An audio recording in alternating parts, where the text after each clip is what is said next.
Welcome! If you want to stay in control of your privacy on Google Chrome, turning on camera and microphone use notifications is a smart move.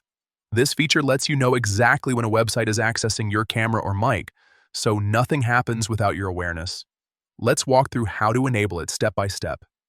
First, open the Google Chrome app on your device. Once you're in, look at the top right corner of your screen and tap on the three dots. This opens the main menu where you'll find all your browser settings. From the menu, scroll down a bit and tap on Settings. This is where you can customize how Chrome behaves, including privacy and notification options.